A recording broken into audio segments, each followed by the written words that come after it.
just wanted to chat to you about, Deck, was I don't know if you saw this over the weekend. The LGFA have attempted to silence players on topical matters like the Cavan ladies football strike, transgender policy, and the rise of players heading down under to play AFLW. So there's a little National Football League finals launch day tomorrow. But ahead of that, the Irish Sun, and it was a story by Jason Byrne, revealed an LGFA document suggesting how players should answer media questions ahead of the upcoming National Football League final launch, with each county involved being sent out a 4-page briefing. I'll just give you an example of one of the questions and answers, or possible questions and possible answers. So what are your thoughts on the recent strike by Cavan players over what they believe is a lack of support for their team for player welfare and expenses from their county board? This is what the document said. The suggested answer was, we're focusing entirely on our game and our performances. We hope that they get the support that they need, but I don't know the specifics of their situation, so I won't be getting into it. So there was proposed questions and suggested answers to about the transgender policy, about the rise of the AFLW and players leaving the LGFA, and about the Cavan ladies strike. I think when something like this is put down on paper, it's only natural. It's only natural that it's going to cause a bit of a storm or a hoo-ha when it reaches the public. It also potentially looks like you're trying to silence some of your top stars, and you don't want them to have an opinion on things. And like, from a journalist point of view, we love when players have an opinion on things. We love when they show a character and they show a bit of personality. What did you think when you saw this? I have to say, I think it was a bit mad, and it's probably something that should never be put down on paper either. They might have been able to brief players over the phone or through Zoom or something like that, maybe, if that's what they wanted to do. I entirely agree with you, Michael. It's in one hand, it's really silly.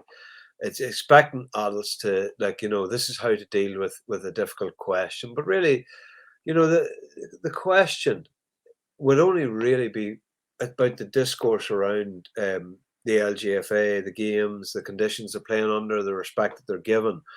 If the ladies, if there is a strong character there, right, and they're willing to give their opinion, to me that is only furthering the cause of equality for Ladies Gaelic Football Association members. All you're doing is showing a wee bit of solidarity, and it's not like you have to tear strips off any organisation. Now, obviously, the intention with which the person who had been organising this call or question and response thing, they're doing their job too.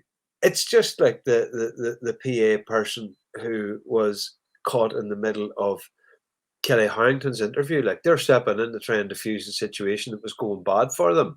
But it was going bad for them because of their own creation, because of their own lack of guidance.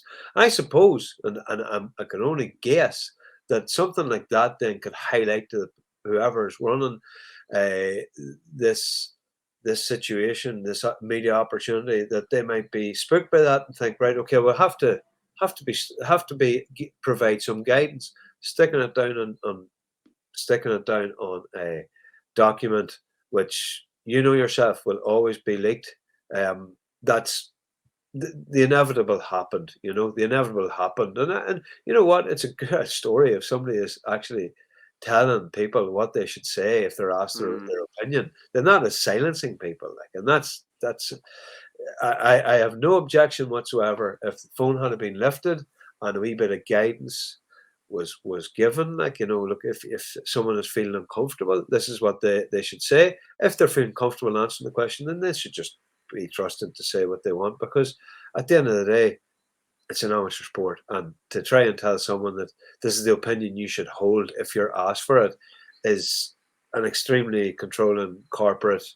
It's got nothing to do with GA. I could imagine, people with massive endorsements, professional soccer players, tennis players, and that, understandably stripping themselves of their personality for those reasons. But there's absolutely no reason that should apply within the LGFA or GAA. And it was obviously a disgruntled player who wasn't happy with the document that would probably have leaked the document, and that probably stands to reason as well. Dec, I'm just going to fly through the Leinster Championship games here, but thanks a million for joining me. Really, really appreciate your time. Always good to talk. Same to you, Michael. Thank you very much. Good luck. Thanks, Dec. Talk to you soon.